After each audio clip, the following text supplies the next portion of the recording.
بسم اللہ الرحمن الرحیم۔ بغیر حساب و کتاب لوگ جنت میں کیسے جائیں گے؟ نبی اکرم صلی اللہ علیہ وآلہ وسلم فرماتے ہیں، جب قیامت کا دن آئے گا، اللہ تعالیٰ میری امت کے کچھ لوگوں کو بالوں پر عطا فرمائے گا، جس کے ذریعے سے وہ اپنی قبروں سے جنت کی طرف پرواز کر سکیں گے اور وہاں جا کر انواع و اقسام کی نعمتوں سے لطف اندوز ہوں گے۔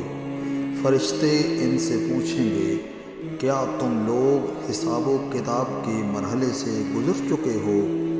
وہ کہیں گے، نہیں، ہمارا تو حساب ہوا ہی نہیں۔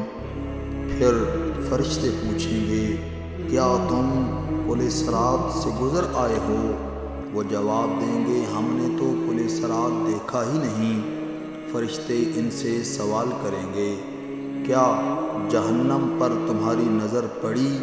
وہ جواب دیں گے، نہیں، ہم نے تو کچھ بھی نہیں دیکھا۔ یہ سن کر فرشتے پوچھیں گے، تم لوگ کس نبی کی امت ہو؟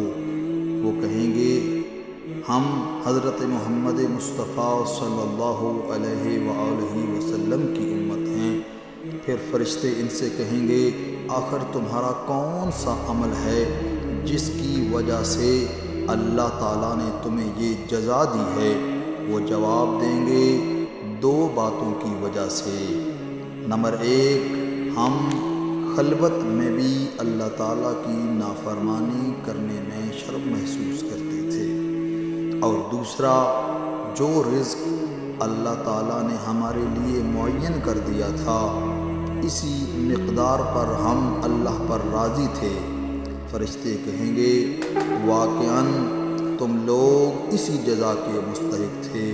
میرے دوستو، اس واقعے سے ہمیں یہ سبق ملتا ہے کہ ہم جب بھی کوئی کام کرنے لگیں، ہمارے ذہن میں یہ چیز موجود ہونی چاہیے کہ پروردگار ہمیں دیکھ رہا ہے، اور ہم جب بھی رزق تلاش کرنے کے لیے نکلیں تو اس چیز کو ذہن میں رکھیں کہ ہم جو بھی کمائیں وہ حلال کمائیں، حرام کا ہمارے رزق کے اندر شائبہ تک نہ